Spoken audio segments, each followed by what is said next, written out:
السلام علیکم ورحمۃ اللہ وبرکاتہ۔ الحمد للہ نحمده ونستعینه ونستغفره ونؤمن به ونتوکل علیہ ونعوذ باللہ من شرور انفسنا ومن سیئات اعمالنا من یهده اللہ فلا مضل له ومن يضلله فلا هادي له ونشهد ان لا اله الا الله وحده لا شريك له ونشهد ان سيدنا محمدا عبده ورسوله اما بعد فاعوذ باللہ من الشیطان الرجیم بسم اللہ الرحمن الرحیم قد افلح من تزکى وذکر اسم ربه فصلى صدق اللہ العلی العظیم وبلغنا رسوله النبی الامین المتین الکریم۔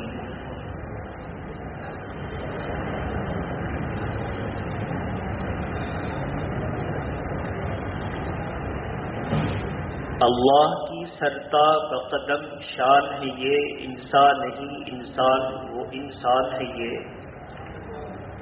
قرآن تو بتاتا ہے ایمان انہیں، ایمان یہ کہتا ہے میری جان ہے یہ۔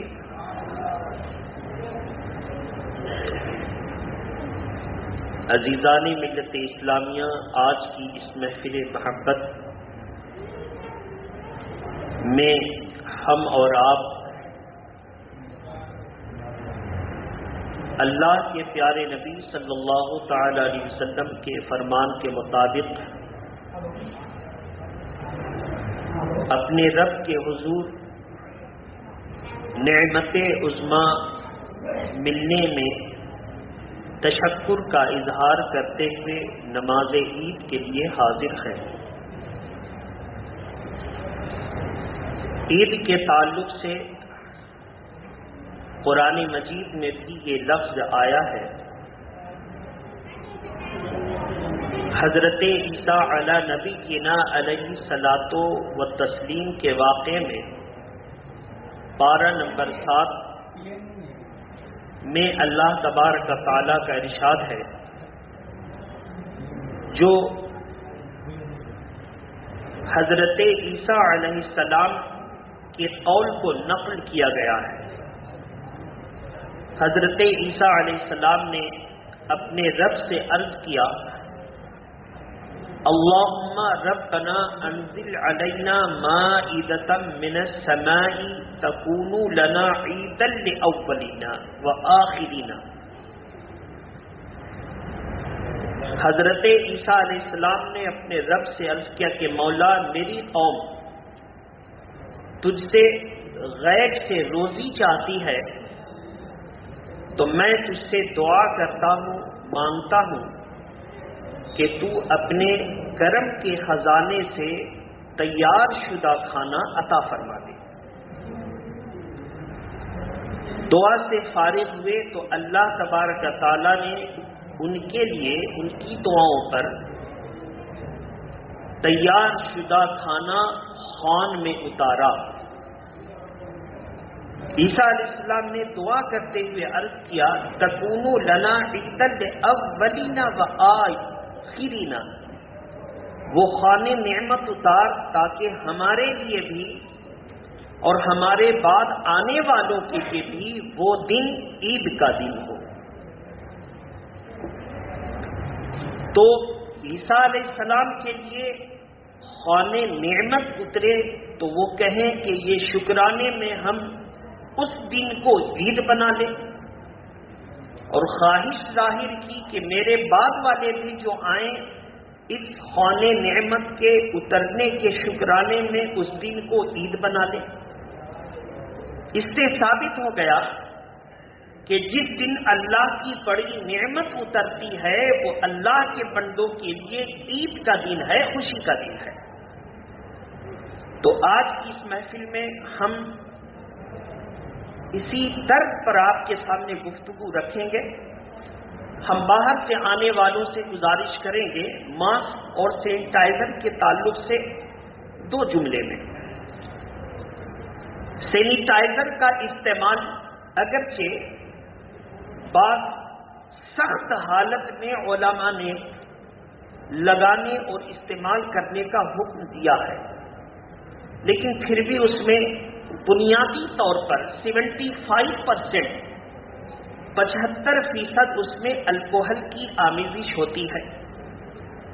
ایسی صورت میں جس سینیٹائزر میں الکوہل کی آمیزش ہے اس کو بدن یا کپڑے پر لگا کر نماز مکروہ ہوگی، اور وہ بھی مکروہ تحریمی. تو بہتر ہے کہ آپ بہت ساری جگہوں پہ جاتے ہیں، بینک میں جاتے ہیں، ایئرپورٹ پر بھی دیا جاتا ہے، بڑی بڑی جگہوں پر دیا جاتا ہے، تو آپ لگا لیں اور جب خشک ہو جائے اس وقت تک آپ اپنے کپڑے میں لگنے نہ دیں، اور اس کو جب باہر آئیں گھر آئیں تو ہاتھ 3 مرتبہ دھو لیں، بس کافی ہے، صابن سے بھی دھونے کی ضرورت نہیں. تو کیا ہوگا؟ ہندوستان کے قانون کے مطابق ہم سینیٹائزر کا استعمال کر کر کے قانون سے بھی بچ جائیں گے، اور شریعت کی روشنی میں چونکہ الکوہل ہے ہاتھ دھو لیں گے تو شریعت کی روشنی میں بھی ٹھیک ہو جائے گا. ہم کو ٹکراؤ نہیں کرنا ہے، تصادم نہیں کرنا ہے، محاذ نہیں کھولنا ہے، ایسا راستہ اختیار کرنا ہے کہ مسلمان اپنے آپ کو بے عزتی کے راستے پر نہ ڈالے، دنیاوی اعتبار سے بھی صحیح ہو جائے اور دین کے اعتبار سے بھی ہماری نماز، ہماری عبادتیں محفوظ ہو جائیں. ایک تو سینیٹائزر کا مسئلہ ہو گیا. دوسرا ہے ماسک. ماسک کے بارے میں بہت سارے محققین نے بہت ساری باتیں کی. صحیح یہ ہے کہ حضور صلی اللہ تعالی علیہ وسلم کے ظاہری دور میں مجوسیوں کا طریقہ تھا، آگ کے پوجنے والوں کا طریقہ تھا، جب آگ کے سامنے بیٹھ کر عبادت کرتے تو چہرہ اور ناک منہ کو ڈھک کر عبادت کرتے. تو یہ پایا گیا کہ مجوسیوں کے عبادت کا طریقہ یہی ہے اور عبادت کے وقت ان کا یہ عمل ہے. تو ہم ایسی صورت میں ناک اور منہ کو ڈھکنے سے بچیں کہ مجوسیوں کی مخالفت ہو. اللہ کے پیارے نبی نے ارشاد فرمایا خالفوا الیہود والنصارى، یہودیوں اور نصارہ کی مخالفت کرو، چونکہ ان کے یہ اعمال اللہ کو سخت ناپسند ہے. تو جو اللہ کو ناپسند ہے ہم وہ نہیں کر سکتے. تو اب کیا ہے، وائرس کی وجہ سے ماسک لگانے پڑیں گے، تو ہم باہر سے ماسک لگا کر آئیں. مسجد میں بھی آپ بیٹھے ہیں تو چلیے ماسک لگا لیجئے، یہاں تک تو آپ کو اجازت ہے. لیکن جیسے ہی نماز کے لیے آپ نیت کرنا ہے ویسے ہی آپ ماسک کو ہٹا دیجیے، اس کو اتار کے جیب میں رکھ لیجیے. اب کیا ہوگا کہ آپ بنگال کی گورنمنٹ نے جو عوام کو حفاظت کے لیے پروٹوکول دیا ہے، قانون دیا ہے، طور طریقہ بتایا ہے، یہ ہمارے فائدے کے لیے ہے. تو ہم ان پر عمل کر کر کے خود بھی فائدہ حاصل کر لیں گے، اور چونکہ نماز کو بچانی ہے تو نماز کے وقت ہم ماسک کو ہٹا دیں گے، ہماری عبادت بھی بچ جائے گی. تو یہ بہت بہتر طریقہ ہے. اب اس چکر میں نہ پڑیے کہ مکروہ تحریمی ہے کہ سنت ہے. ہم ایک ایک تحقیق پیش کریں گے اور بتا دیں گے کہ اس کا حکم کیا ہے، لیکن اس کی گنجائش اس وقت نہیں ہے. 2 بات ہو گئی. تیسری بات کہ آپ ابھی جو مسجد میں حاضری کے لیے آ رہے ہیں اللہ کے دربار میں، سب لوگ باوضو ہیں. مسجد کمیٹی نے، ہمارے انگس مسجد اہل سنت کے سیکریٹری صاحب نے بڑی تفصیل سے آج کئی روز سے وہ محنت کر رہے ہیں. اس سلسلے میں